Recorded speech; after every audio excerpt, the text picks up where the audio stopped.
The NBA Finals, where stars become legends and dreams become realities. I just spent the last month watching every single game of the last 28 NBA Finals.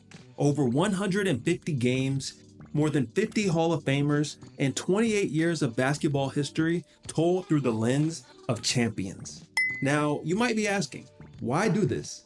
Why spend a month watching every finals game over decades? From NBC, ABC, to ESPN. For me, I worry about the history of the game we love getting lost. In this day and age of recency bias, short attention spans, and forgetfulness, many of the game's greatest players, teams, and moments could simply fade into obscurity. We've seen The Last Dance highlight the greatness of Jordan and the 90s Bulls, and with LeBron's marathon nearing its end, his legacy will be etched for generations to come. But what about everything in between? Well, buckle up. This is going to be good.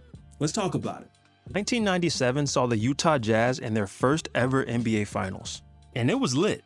But the Bulls were on the road to cementing themselves as one of the greatest dynasties in NBA history and would not be denied. After their first three-peat from 91 to 93, they felt like every finals was theirs for the taking. The question was always on if they wanted to take it.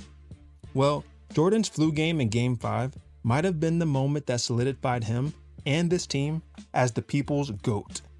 His 38, 7, and 5 in 44 minutes with food poisoning and flu-like symptoms in Utah was a backbreaker, and the Bulls would go on to clinch the series in 6 back on their home floor. 1 year later, the NBA would push back the three-point line, and the league's two best teams would meet again for the championship. This time, the Bulls were actually the series underdogs for the first time ever in the finals. Karl Malone and John Stockton had a chip on their shoulder, as their legendary careers were nearing their end, without a ring. They were getting desperate for the big one, but could they really overcome MJ and the Toon Squad? If you ever thought the hype on Jordan's legacy was overdone, this series was where the cement dried on his status as the greatest closer of all time. While Scottie Pippen was the difference maker for the Bulls so often during the 90s, in Game 6, up 3-2 in the series, Pippen couldn't do much of anything with a nagging back injury. He'd finished the game with only 8 points. All eyes were on Jordan to avoid a decisive Game 7, so he took it personal. He'd finished the game with 45 points, and his last shot ever in a Bulls jersey was the step-back J over Byron Russell to put his team up for good. Legendary. In the age of dynasties, 1999 saw the introduction of the second dominant dynasty of the day.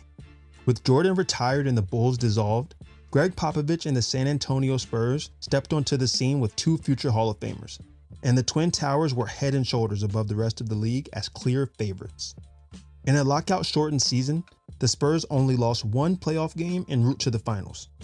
They would then blow through Jeff Van Gundy and a Patrick Ewing-less Knicks team in a series where no one thought they ever had a chance. Just 5 games was all it took for the Spurs to win their first ever championship. With relative ease, they put the entire league on notice. It wouldn't be a question of if they could make it back to this point, only a matter of when. Speaking of dynasties, it's impossible to tell the story of the NBA in the 2000s without mentioning the Los Angeles Lakers. A baby Froby and a dominant Shaq Diesel would win LA its first championship since 1988 over Reggie Miller and the Indiana Pacers. This would be the last game coached by Larry Legend and an honorable run for one of the game's greatest ever players turned coaches. While Kobe would one day be synonymous with LA, Shaq was without question the man for this LA team. Shaq became only the 3rd player to ever win League MVP, All-Star Game MVP, and Finals MVP all in the same season. Go back and watch this series to see just how dominant Shaq was in that 2000s Finals. Averaging 38, 17, and almost 3 blocks, even with shooting 38% from the free throw line, he was a problem. So it was no surprise that that same team would make it back to the finals the very next year.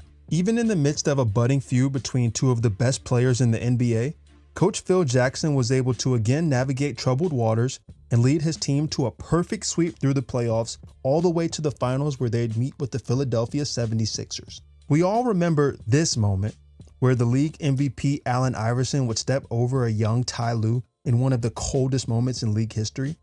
Oh, and in a game where he had 48 points, and Philly pulled off the Game 1 win in overtime. But what we don't talk about as much is how they wouldn't win another game in that series, and LA would clinch in 5.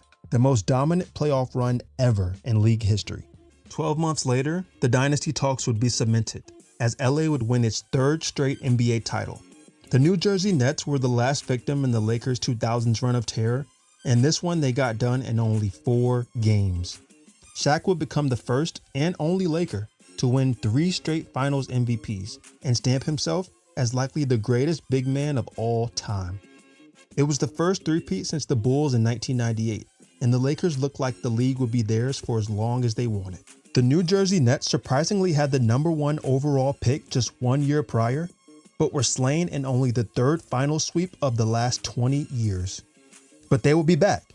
The Nets returned to the finals with an older and wiser Jason Kidd, along with Dikembe Mutombo and Richard Jefferson. They were more equipped to give it a run for their money, with Coach Scott and the entire team having the experience of being brutally beaten 365 days ago. But in the age of dynasties, they would face off again against those pesky Spurs. Tim Duncan, Manu Ginobili, Tony Parker, and playing in his last NBA games, David Robinson, would all be too much for the New Jersey squad. The West had won 5 straight NBA titles for the first time since 1954. Duncan won his 2nd consecutive MVP that year and would win his 2nd Finals MVP in 5 years. Spoiler alert, it wouldn't be his last. Without delay, the Lakers would be back in the finals in 2004 after a 1-year hiatus. But things were different. Kobe and Shaq were in a covert secret war, and the team was searching for its identity. The vibes were off, which set the stage for the Detroit Pistons. After firing the 2002 Coach of the Year Rick Carlisle, the Pistons hired Larry Brown to guide the ragtag bunch of Chauncey Billups, Ben Wallace, Sheed, and Rip Hamilton to a 4-1 finals win for the Pistons, their first championship since 1990, and the first team since that 90 team to win a title without a single All-NBA first-team player. The reigning champion Pistons would make it back to the finals 1 year later and meet up against the former champion Spurs. Both teams mostly ran it back from their championship squads, and this was competitively one of the best finals the league saw in decades. While the Pistons are most well remembered for their Cinderella run in 2004, we overlook how close they were to becoming the next great dynasty of the 2000s. Going into the series, many pundits expected the series to be close, and it turned out to be just that. A Big Shot Bob game-winning 3 in overtime led the Spurs to win the series in 7 games and brought the big fundamental his 3rd Finals MVP in 7 years.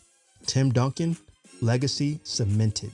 2006 brought the first finals in 35 years where the two teams facing off had both never been to an NBA Finals before. The Dallas Mavericks, led by young Dirk Nowitzki, would go up against the Miami Heat and 4 future Hall of Famers, Alonzo Mourning, Gary Payton, Shaq, and a 24-year-old Dwayne Wade. In his first year coaching the team, Avery Johnson led those Mavs to a 2-0 lead at home, but D. Wade powered the comeback for Miami, simply refusing to lose and winning 4 straight games to clinch their first ever NBA championship. Wade won Finals MVP and averaged 39 points over the last 4 wins in the series. It was the most dominant Finals performance by a guard since Michael Jordan back in '96. The future of the league was bright. We had no idea just how bright things would get. When a 22-year-old LeBron James scored the Cavs' last 25 points in the Eastern Conference Finals to make it to the NBA Finals, the league knew that they had a problem on their hands for years to come. But just not yet. The 2007 Finals saw the reliable Spurs back in the championship games, and a seasoned San Antonio squad was far too much for LeBron and the bunch. This time Tony Parker, the first European Finals MVP by the way, led the Spurs to sweep the Cavs in 4 games. And even though the Cavs lost the last 2 games of the series at home by a combined 4 points, it just wasn't meant to be in LeBron's first trip to the finals. Rest assured, it would not be his last. 2008 ushered in the first of the Big Three era, with the Boston Celtics returning to their first NBA Finals in 20 years. After Phil Jackson's 3rd retirement, Kobe demanding a trade, and the Lakers missing the playoffs altogether, Phil and Kobe finally found their way back to the NBA Finals for their first run without Shaq. The 11th matchup in the NBA Finals between the league's two most storied franchises was one of epic proportions. 2 Hall of Fame coaches, more than 5 Hall of Fame players, and a series for the ages. Lead changes, strategic calls, and close games. Each of the first 5 games of the series were all decided by 10 points or fewer. It was a battle for the future of the league. The C's would close out this series in 6 at TD Garden with Paul Pierce taking the MVP. The Big Three era was here. Maybe anything really is possible. Phil and Kobe would will the team back to the NBA Finals in 2009, but entered the series as clear favorites to win it all. Their opponents would be Stan Van Gundy and the Orlando Dwight Howards. Funny enough, Stan's younger brother Jeff Van Gundy lost in the 1999 Finals 10 years earlier in 5 games as the New York Knicks head coach, as huge series underdogs. Big brother Stan would fall to the same fate and lose in 5 to the LA Lakers. They say time is a straight circle. Speaking of cycles, the 2010 Finals would see the Celtic Lakers meet again, 2 years after their last matchup. The C's Big Three would push the series to 7 games for only the 4th NBA Final Game 7 in the last 25 years. Kobe was the centerpiece of this team and had to grind his way through the playoffs and into the finals. Through injuries, adversity, and drama, ultimately it took a team effort to overcome Boston. Derek Fisher, Pau Gasol, and Ron Artest all came up huge in key moments to push LA over the edge. But at the end of the day, Kobe would be the finals MVP and inch one step closer on his quest to best Michael's 6 rings. This would be the last we would see of Kobe and Phil in the finals, and the last of Phil Jackson's incredible 13 NBA titles over the course of his career. Speaking of cycles, the 2011 Finals would see another recent rematch as the Dallas Mavericks and Miami Heat met again in the finals, just 5 years after their first encounter. That young D Wade that went nuclear back in 2006 had evolved into a league scoring champion, first team All-NBA, and he brought some reinforcements to shore up the boat. That same LeBron James that got swept in 2007 assembled his own Big Three down in Miami, and they were looking to win the first of their not 1, not 2, not 3, not 4. But after the Heat went up 2-1 in Dallas, Dirk Nowitzki, the Jasons, Terry, and Kidd would have something to say and win 3 straight games to clinch their first ever NBA Finals title. The Dallas Mavericks had done it in the greatest NBA Finals upset ever. LeBron spent the entire offseason, plus the 2011 lockout, in ridicule after the embarrassment, and came back with a vengeance in 2012. Producing one of the best individual playoff runs of all time, he glided the Heat into his 3rd NBA Finals appearance. This time, they stood face to face with the future of the league in the Oklahoma City Thunder. It wasn't far-fetched back then to imagine that future Executive of the Year, Sam Presti, had assembled a team with a big 3 of future MVPs: Kevin Durant, Russell Westbrook, and James Harden. The Thunder eliminated the Lakers, Spurs, and Mavericks all in one playoff run to the finals, and now gave us a clear taste of the league's future versus the present. The Thunder took Game 1 at home commandingly, but LeBron flipped the switch and led his team in points, rebounds, and assists. The Heat won 4 straight as King James took his crown for the first time. A crown he wouldn't readily relinquish, as LeBron would appear in the next 6 straight NBA Finals, 8 consecutively. In 2013, the Heatles would face James' old foe in the San Antonio Spurs. The Spurs entered the series having never lost a finals series and with more depth and experience than years past. The core big 3 of Parker, Ginobili, and Duncan beefed up with vets like Tracy McGrady and youth from Danny Parker, Patty Mills, and Kawhi Leonard. Even still, they weren't enough to snatch the crown from King James, and possibly the greatest single shot in NBA history, as Ray Allen would inch the Heat to defend their crown in an iconic 7-game series. With 12 Hall of Fame players and coaches in this matchup, it's no debate that this is one of the top 3 NBA Finals series of all time. It was so good that we had to run it back the next year. Both teams entered the 2014 Finals series mostly the same, reloaded and ready. For the Spurs, they sought to win one more ring for an aging Tim Duncan in the home stretch of his career. For the Heat, they had the opportunity to become the first team to three-peat in the NBA since the 2002 Lakers. Yet this series would open a new era of team ball for the National Basketball Association. Coach Greg Popovich set the Spurs into one of the most selfless brands of basketball, where more than 9 players meaningfully contributed every night. No single player even averaged more than 20 points for the Spurs over the entire series. They would officially unseat the Heatles and end the NBA's Big Three era after 7 years, winning the series in 5 games. A relatively unknown young player named Kawhi Leonard would win the Finals MVP and become the youngest player to win the award since Magic Johnson in '82. The Golden State Warriors entered the 2015 season with 28-1 odds to win the NBA championship. Rookie head coach Steve Kerr joined the Warriors in his first ever head coaching job, overseeing the reins of a team with the league's top 2 3-point shooters in Steph Curry and Klay Thompson. With little expectation, they would finish the season with the best record in the league, an MVP in Steph Curry, and with 2 first-team All-NBA guards, leading the charge into the finals. Across from them would be LeBron James, back where it all started in Cleveland, with unfinished business. Partnered with Kevin Love and Kyrie Irving, the Cavaliers were ready, and still they were no matchup for the depth lineup of Golden State's small ball, and would lose that final series in 6 games. In a controversial vote, the finals MVP went to Andre Iguodala instead of league MVP Steph Curry, due to his defense on LeBron and impact on winning. We didn't know at the time, but this would be the first of 4 consecutive matchups between the two, but the best was yet to come. Going into Game 3 of the 2016 NBA Finals, the Cavaliers had lost 7 straight games to the Golden State Warriors. Down 0-2, the Cavs knew a 3-0 hole would be plainly insurmountable. LeBron responded with 32 points in a blowout Game 3 win.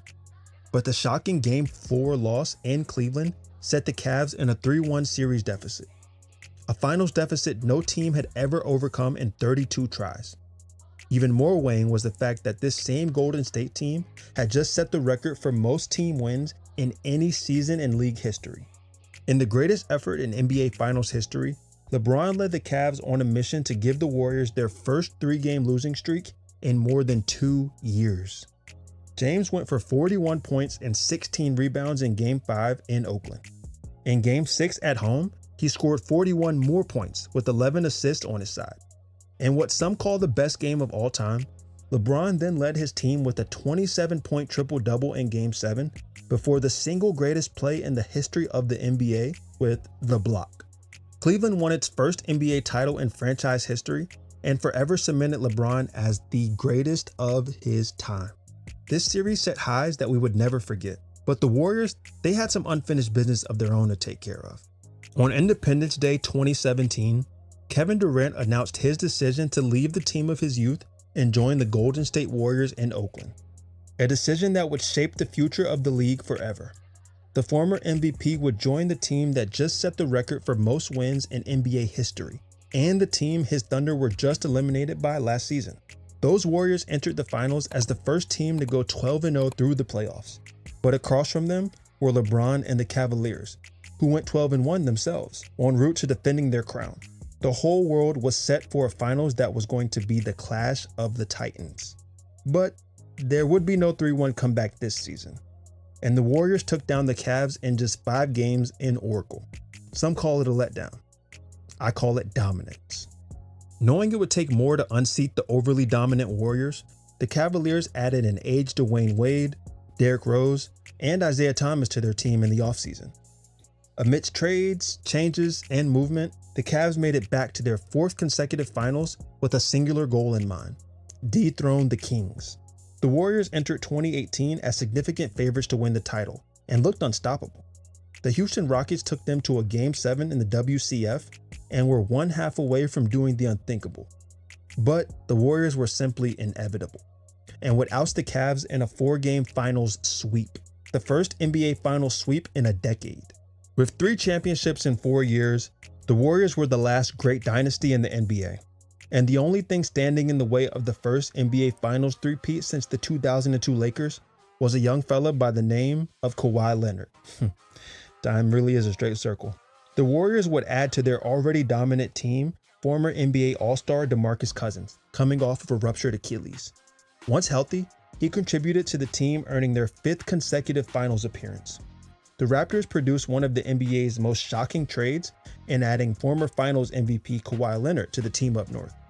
And his addition led the Raptors to their first NBA Finals appearance ever, When former MVP KD ruptured his Achilles officially in Game 5 of the NBA Finals, this would be the death blow and lead to Kawhi winning his second Finals MVP trophy, only the third player to ever win a Finals MVP with two different teams, joining Kareem and LeBron.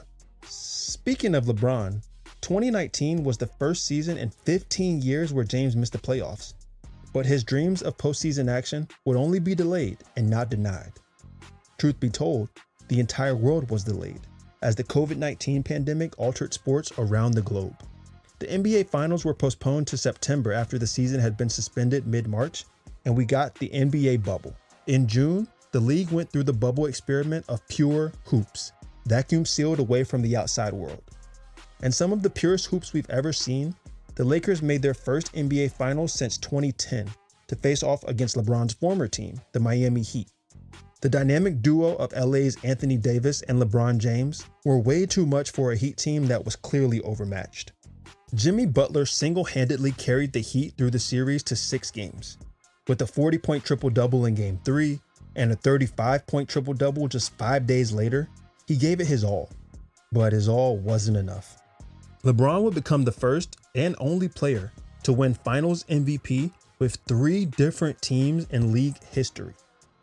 By 2021, we were officially in the age of parity in the NBA. From 2018 all the way through 2025, a different team has won the NBA Finals every single season, a number we haven't seen in 40 years since the 80s. Coincidentally enough, this parity would also coincide with the league's international denouement. From 2018 through 2025, the next 7 NBA League MVPs would be internationally born players. The next to claim the mantle would be the Greek freak, Giannis Antetokounmpo. Entering the finals, the Phoenix Suns were one of the last NBA teams to have never claimed the NBA title. And for the Bucks, it had been more than 50 years since their only win. This series was sneakily exciting. The Bucks lost the first 2 games in Phoenix, but would rally to win 4 straight games to clinch the championship. Giannis's 50-point masterpiece in Game 6, the most points scored by a player in a closeout game, was the stuff of legends. Absolutely classic. While the dynasty days had passed, a more mature Steph Curry led the troops back to the NBA Finals for his first time in 3 years in 2022. Injuries and setbacks slowed down the old Splash Brothers, but they still had one more championship run left in them, right? Across the court was the future of the league, and Coach Ime Udoka and the Boston Celtics. The Seas were young but fearless, with Jason Tatum and Jaylen Brown steering the ship. Steph was able to turn back the hands of time and averaged 31 points on nearly 44% shooting from 3 to win his first Finals MVP, as the Warriors defeated the young Celtics in 6 games. But have no fear, those Celtics would be back, just not the next season. The international revival was in full swing as the 2-time MVP Nikola Jokic led the Denver Nuggets to their first ever NBA Finals in franchise history. After 9 years of carving his legacy in the league from a second-round draft pick to the pinnacle of the sport, all eyes were on the Serbian to conquer the one missing piece from his treasure chest. Without fail, the Miami Heat were back in the NBA Finals on the back of another Herculean effort from Jimmy Butler. Coach Eric Spoelstra gave us one of the greatest coaching performances the finals have ever seen in trying to slow down the Joker, but to no avail. Jokic averaged 30 points, 14 rebounds, and 7 assists to become the lowest drafted player to ever win NBA Finals MVP. History shows that many championship teams were able to get over the hump after a new coach hiring, or a major trade, or some other shakeup, and it would take both of those for the 2024 Celtics to make it back to the NBA Finals. After firing 2022 coach Ime Udoka after the 23 season, the Seas would trade for Drew Holiday and Kristaps Porzingis. Their opponents, the Dallas Mavericks, were back in their first finals since 2011, and this time with a different European superstar at the helm, Luka Doncic. Just as unorthodox and just as spectacular as Dirk Nowitzki, the task would be equally daunting for Luka to win his first championship. Following in his mentor's footsteps, Luka would also lose his first NBA Finals with an all-time dominant Celtics team winning the championship in just 5 games. Coach Joe Mazzulla would become the youngest coach to ever win an NBA Finals at just 35 years old. From dynasties to drought breakers, These NBA Finals have shaped the league as we know it. Legends were born, legacies were defined, and the torch has been passed from one generation to the next. As we look to the future, one thing's for certain. The NBA Finals will always be the stage where greatness is proven, for infinity and beyond. And I can't wait to see what comes next. Until next time, thanks for watching. Peace.